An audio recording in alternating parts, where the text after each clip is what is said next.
I feel India, in terms of development, is on the right track. In terms of economics, in terms of defense, in terms of different industries as well.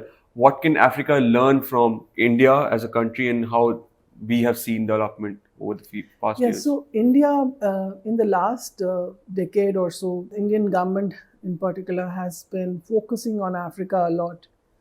Prime Minister Narendra Modi has said that Africa is the high priority for India in terms of its foreign and economic policy. He's also said that India's development cooperation with African countries is driven by the African priorities. So that's the difference between India and the rest of the other countries which are engaging with Africa.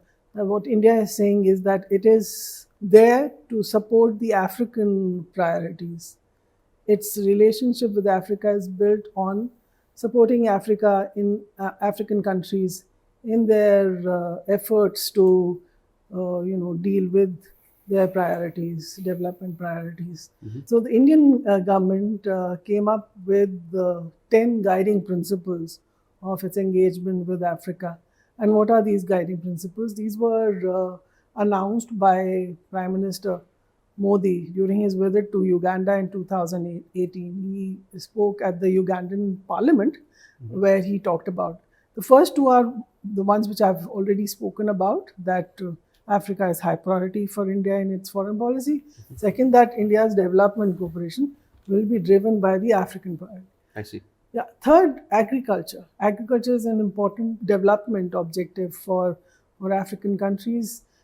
And similarly, for India also, agriculture is an important area of cooperation. So agriculture is the third. Food security becomes very important, is an important concern both for India and Africa. So that's the reason why the third guiding principle for India and Africa is that. Fourth, we are moving towards the digital world. Right. So it's very important that India and Africa come together and work towards enabling the youth in enhancing their capacities towards the digital sphere. So that's an important area. Then maritime cooperation, that India and, as I've said, that Africa are maritime neighbors, so that makes cooperation in the maritime sphere is equally important. Climate change is another area which links India and Africa. Both India and Africa are looking towards the world which has less carbon emissions, which is more sustainable development, more development which is cleaner development.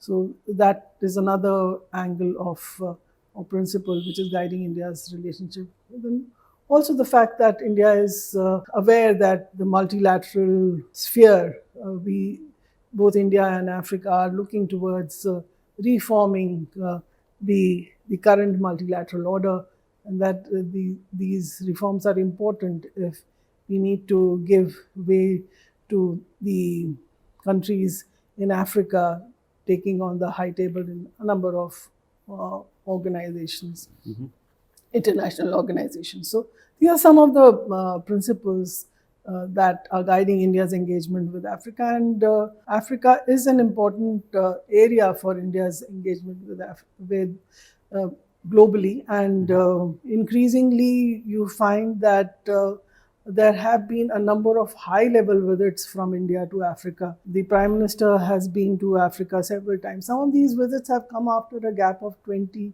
and 30 years also. So that shows that we were neglecting Africa to some extent.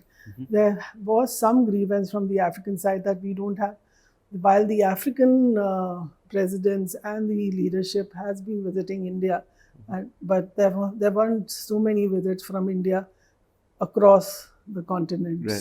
So I think that's been addressed now, that there is a lesser visibility deficit from the Indian leadership towards Africa. Why are these visits important? Because that gives a real time for the political elites in India, that gives an opportunity for them to assess the relationship in a real time fashion, and understand the concerns of the countries in Africa. Right. on their ground, you know. So that definitely has an impact in enhancing the relationship, speeding up the process of growth of relationship. Diary of a Publisher. Here we don't just talk, we explore, question, and push beyond the ordinary. And if you're ready to see things from a fresh perspective, you're at the right place. Make sure to subscribe. We're just scratching the surface, and the next conversation might just change how you see the world.